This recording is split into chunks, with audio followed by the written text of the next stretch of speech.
शरीर की अपनी याददाश्त होती है जिसमें आपके अतीत की जानकारी होती है। अगर आप बस किसी का केवल हाथ भी पकड़ लें तो आप में ऋणानुबंध बन जाएगा। अगर आपने एक हद से ज्यादा शरीर की याददाश्त ले ली तो उससे एक तरह का कंफ्यूजन पैदा होगा। आप में से कई लोगों ने देखा होगा किसी किसी दिन आपका शरीर कंफ्यूज्ड लगता है। तो इसे शुद्ध करने के लिए हमने कई सिस्टम बनाए हैं।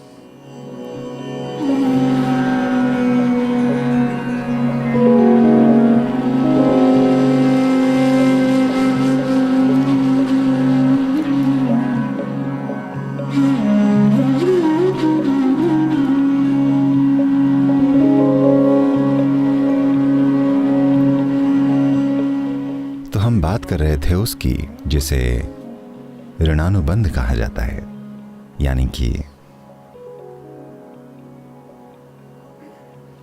एक तरह से शरीर की एक याद, शरीर की अपनी याददाश्त होती है। जैसे कई प्रयोग हैं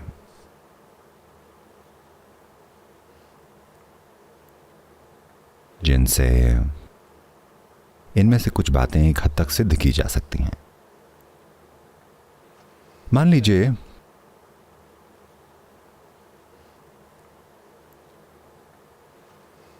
आपके पिता, देखिए मैं बस उनसे ऐसी बातें कह रहा हूं क्योंकि मुझे लगा आप बुरा नहीं मानेंगे। आपके पिताजी, मान लीजिए जब वो एक छोटे बच्चे थे उन्हें गोल चीजें पसंद थीं। वो गोल कंकड़ से खेलते थे, हर तरह की गोल चीजों से। मान लीजिए उनको लेकर उनमें एक तरह का जुड़ाव पैदा हो गया। आप बड़े होकर बेवजह बिना जाने आपको गोल चीजें पसंद आने लगेंगी। शायद जब आप बड़े हो रहे हों आपको कंकड़ ना मिले तो आप कुछ और चुनेंगे, पर जो कुछ भी आप चुनेंगे आप अपने आप वैसी चीजें चुनने लगेंगे। ये बातें बिना किसी शक के साबित हो चुकी हैं कि ऐसे दोहराव होते हैं। ऐसा सिर्फ इसलिए है क्योंकि आप में कुछ मात्रा में जेनेटिक सामग्री होती है। ऋणानुबंध यानी कि वो शारीरिक याददाश्त जो आपके शरीर में मौजूद है। ऐसा खून के रिश्ते की वजह से हो सकता है, ऐसा यौन संबंधों की वजह से भी हो सकता है, जिससे शरीर में कुछ यादें होती हैं। ऋणानुबंध का मतलब केवल जेनेटिक या वंश की जानकारी का माता पिता से बच्चों तक पहुंचना नहीं है, उसकी बात नहीं है। शरीर की अपनी याददाश्त होती है जिसमें आपके अतीत की जानकारी होती है। न केवल इस बारे में कि आपकी त्वचा का रंग क्या है, या आपकी नाक या शरीर की बनावट कैसी है, या आपकी नस्ल, नहीं, वो नहीं। ये कुछ ऐसा है, अगर आप बस किसी का हाथ भर पकड़ लें तो आपके अंदर ऋणानुबंध बन जाएगा। इसीलिए भारत में अगर आप आए तो लोग ऐसे करते हैं, वो ऐसे नहीं करते। Do that. We will love you like this. वो आपको ऐसे प्रेम करते हैं। और भी कई चीजें हैं। वो आपको कुछ चीजें नहीं देंगे। कोई भी आपको नमक नहीं देगा या आपसे नमक लेगा नहीं। अगर आप उन्हें नमक देना चाहें तो वो कहेंगे इसे यहाँ रख दीजिए। वो इसे आपके हाथों से नहीं लेना चाहते। तिल, वो आपके हाथों से तिल नहीं लेना चाहेंगे। कुछ प्रकार की मिट्टी होती हैं, कोई भी उसे आपसे नहीं लेगा। अगर आप किसी को मिट्टी देना चाहें, किसी भी तरह की मिट्टी, ऐसे अनुष्ठान होते हैं जिसमें मिट्टी दी जाती है। हमेशा आपको उसे नीचे रखना होता है, दूसरा उसे वहां से उठा लेता है। उसे कभी भी किसी के हाथ से मत लीजिएगा, वरना आप में ऋणानुबंध बन जाएगा।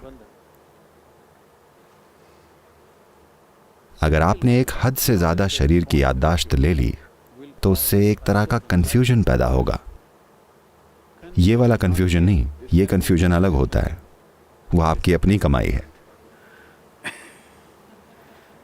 But physical confusion, if the body is confused, it can't come to ease. शारीरिक कंफ्यूजन, अगर शरीर भ्रम में है तो इसे आराम नहीं मिल पाता। आप में से कई लोगों ने ये देखा होगा, किसी किसी दिन जब शरीर कंफ्यूज्ड होता है, आपने देखा है, आप कहीं भी बैठे, ये बस दूसरे दिन आप बैठे हैं और तो इसे शुद्ध करने के लिए हमने कई तरह के सिस्टम बनाए हैं। एक होता है अग्नि स्नान, वायु स्नान, वाकई, और हाँ, हर रोज जल स्नान। जब जानते हैं, जब मैं अपने A period of time when I was into lot of sadhana, I would have somewhere between 5 to 7 showers a day. एक समय था जब मैं बहुत साधना करता था, मैं एक दिन में 5 से 7 बार नहाता था, क्योंकि आपका सिस्टम इतना संवेदनशील बन जाता है कि आप अगर आप इस कुशन पर बैठे हैं तो अब आप जागरूक हैं कि ये कुशन आपके साथ क्या कर रहा है, तो आप नहा लेना चाहेंगे, कम से कम शरीर को पानी से गुजार कर। दिन में 5 से 7 बार रोजाना। This is not ये like ऐसा नहीं है कि मैंने गिन कर रखा है कि मुझे 5 से 7 बार नहाना है, जब भी इसकी जरूरत पड़ी। ज्यादातर योगी दिन में 2 बार नहाते हैं, कम से कम। आमतौर पर वो नदी में डुबकी लगाते हैं, कम से कम 1 बार आप बहते पानी में डुबकी लगाते हैं ताकि आप धुलकर साफ हो जाएं। जो लोग साधना कर रहे हैं, यहां तक कि आज भी आश्रम में किसी भी ब्रह्मचारी को एक ही जगह पर कपड़े नहीं धोने दिए जाते, हर कोई अपने कपड़े अलग अलग धोता है। इसलिए हम एक वॉशिंग मशीन नहीं लगा सकते कि सबके कपड़े एक साथ उसमें डाल दिए जाएं और धो लें, वो काफ़ी आसान होता।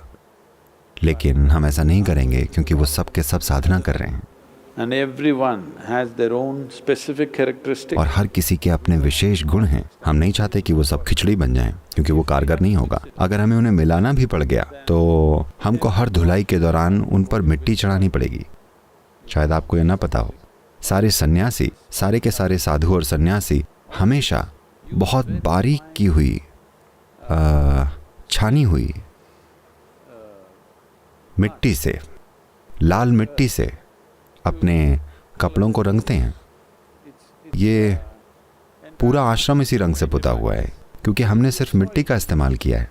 ठीक है, मिट्टी और एक खास गोंद जो पेंट की तरह चिपक जाता है। आश्रम की सारी इमारतों पर यही रंग लगाया गया था, और सभी साधु और सन्यासी जो इस रास्ते पर हैं, वो सभी लाल मिट्टी से अपने कपड़े धोते हैं। छानी हुई मिट्टी जिससे वो अपने कपड़े धोते हैं, तो इसीलिए ये लाल रंग आया है। तो या तो आपको अपने कपड़े अलग से धोने चाहिए, या फिर हर बार आपको उस पर मिट्टी लगानी चाहिए, ताकि आपका ऋणानुबंध, आपका इकलौता ऋणानुबंध सिर्फ धरती के साथ हो, आपके आसपास के लोगों या चीजों के साथ नहीं, बस धरती के साथ। वो ठीक होगा क्योंकि अगर आप वैसे कपड़े पहने, यहां मटमैले शब्द का दूसरा अर्थ है, अगर आप मिट्टी में सने कपड़े पहने नहीं, मैले नहीं, लाल मिट्टी में डुबोए गए कपड़े, अगर आप वैसे कपड़े पहनेंगे तो एक तरह से वो शरीर को याद दिलाएंगे कि वो कहां से आया है और कहां जाएगा।